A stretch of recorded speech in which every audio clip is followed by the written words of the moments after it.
Did I get it? You do it again? Okay. Moshe Rabbeinu, take 2. Now this is a story all about how my life got turned upside down. And I'd like to take a moment, just sit right there. I'll tell you how I became exiled from the promised land.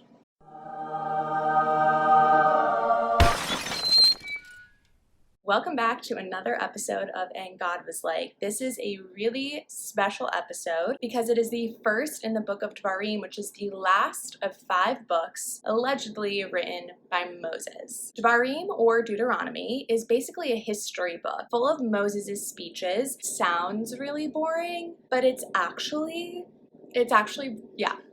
what it sounds like. It's pretty boring. Chapter 1, the walk from the Red Sea to Canaan was supposed to take 11 days. It took us 40 years and 11 months. And I'm going to tell you a story now, okay? I'm going to tell you a story of your ancestors and why it took us 40 years and 11 months to conquer the land of Canaan. When I came down from Mount Horeb, it was really Mount Sinai, but wouldn't call it Mount Horeb for some reason.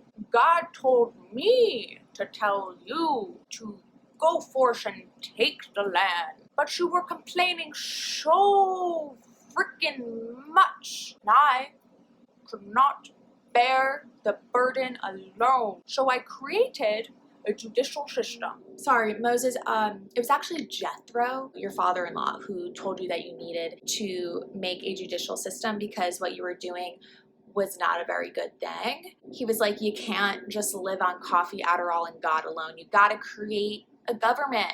I chose the head of your tribes. They were wise, they were discerning, and they were experienced. And so we marched on and we traveled to Kadesh Barnea. God said, the land is at your disposal. Do not despair because, like the cast of Friends, I will be there for you. And now it's Moses again speaking. I'm not speaking for God anymore now. You, the nation, you asked me to send out spies to Canaan to make sure that everything was okay. And so I said, what did I say? I said, okay. Actually, it was God's idea to send women spies and, it says here that you wanted to send male spies. So carry on.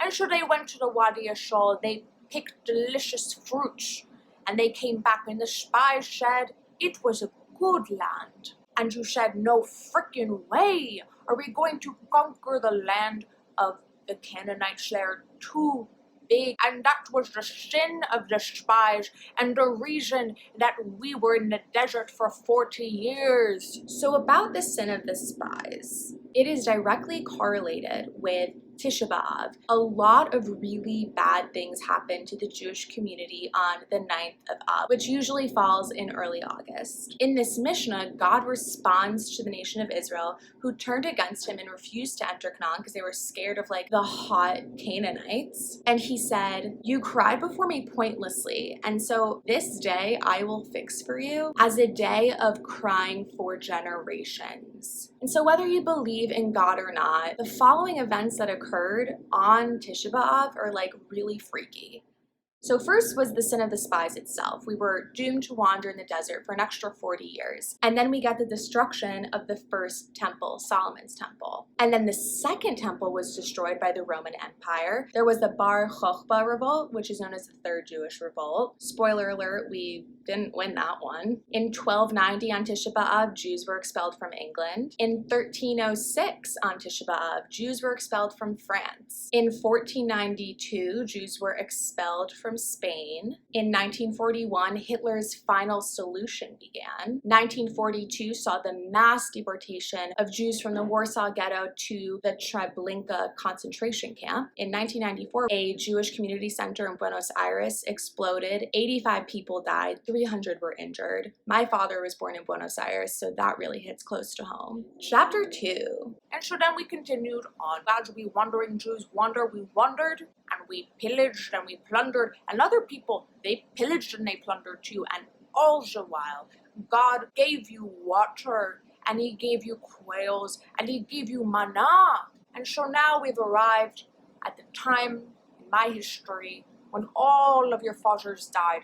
And today it is just me and Caleb and Joshua who left Egypt, who saw the bondage. And so God, He prepares us to conquer the land of Heshbon and engage in a battle, and not to fear, because while your bodies might be there and fighting, it is God's battle to fight alone. And then we battled some more people, and their names they're escaping me now, but just to know that it happened. Chapter 3.